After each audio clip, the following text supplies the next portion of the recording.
मेरा नाम पैटी गेबिंग है। मैं 25 वर्षों से एक प्रसूत स्त्री रोग विशेषज्ञ रही हूँ और मैंने गर्भपात किए।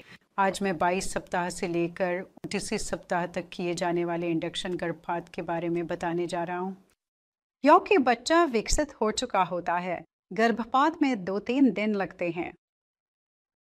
जोखिमों और निगरानी के कारण यह प्रक्रिया अक्सर अस्पताल में की जाती है। पहले दिन मिफेप्रिस्टोन मौखिक रूप से दिया जाता है। मिफेप्रिस्टोन गर्भावस्था हार्मोन प्रोजेस्टेरॉन को ब्लॉक करता है, जिससे गर्भाशय की परत खराब हो जाती है और भ्रूण को महत्वपूर्ण पोषक तत्व और ऑक्सीजन नहीं मिल पाती। मिफेप्रिस्टोन भ्रूण को नहीं मारता है, इसलिए भ्रूण की मृत्यु प्रेरित की जाती है। यह अक्सर 20 सप्ताह के शिशुओं के लिए किया जाता है। एक बड़ी सुई वाली सिरिंज को डिगॉक्सिन नामक दवा से भरा जाता है। डिगॉक्सिन का उपयोग हृदय समस्याओं के इलाज के लिए किया जाता है, लेकिन डिगॉक्सिन का ओवरडोज भ्रूण हृदय बंद कर सकता है। एक लंबी सुई को महिला के पेट या योनि के माध्यम से डाला जाता है और अल्ट्रासाउंड मार्गदर्शन के तहत भ्रूण के आसपास के तरल में डिगॉक्सिन इंजेक्ट किया जाता है।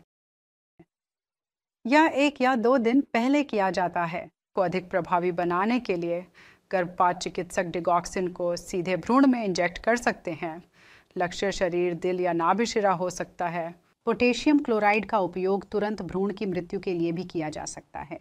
डिगॉक्सिन इंजेक्शन 24 घंटों भीतर भ्रूण मृत्यु जाति। गर्भ में शिशु 24 घंटों के भीतर नहीं मरता तो इंजेक्शन दोबारा दिया जा सकता है। मृत्यु की पुष्टि आमतौर पर प्रसव शुरू होने से पहले अल्ट्रासाउंड द्वारा की जाती है। मिफेप्रिस्टोन 24 से 36 घंटों बाद महिला को या तो मौखिक रूप से या योनि के माध्यम से मिसोप्रोस्टोल दिया जाता है, जिससे वह प्रसव में चली जाती है।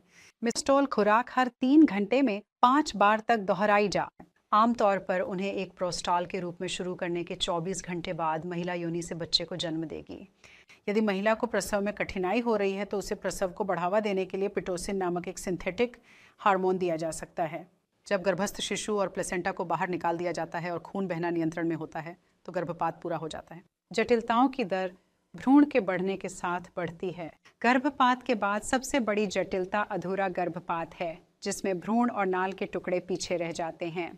इसके लिए सर्जिकल हस्तक्षेप की आवश्यकता होती है। अन्य जटिलताओं में गर्भाशय ग्रीवा का फटना, संक्रमण, रक्तस्राव, गर्भाशय का फटना और यहाँ तक कि मौत भी शामिल है। भविष्य के गर्भधारण में भी गर्भपात से संबंधित आघात के कारण गर्भाशय ग्रीवा की चोट सहित गर्भपात या समय से पहले डिलीवरी का अधिक खतरा रहता है।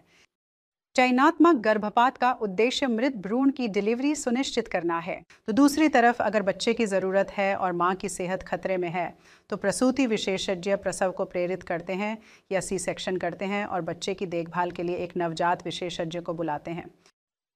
मैं गर्भपात करती थी और मुझे विश्वास था कि मैं महिलाओं की मदद कर रही हूँ। मैंने महसूस किया कि गर्भपात केवल गर्भावस्था नहीं, निर्दोष जीवन समाप्त करता है। मैंने महिलाओं की देखभाल की, सीखा कि गर्भपात नुकसान पहुंचाता है और अब मैं जीवन समर्थक बन गई। मैं प्रमाण हूं कि कोई भी बदल सकता है। अजन्मे बच्चों की रक्षा करने का निर्णय लें। धन्यवाद।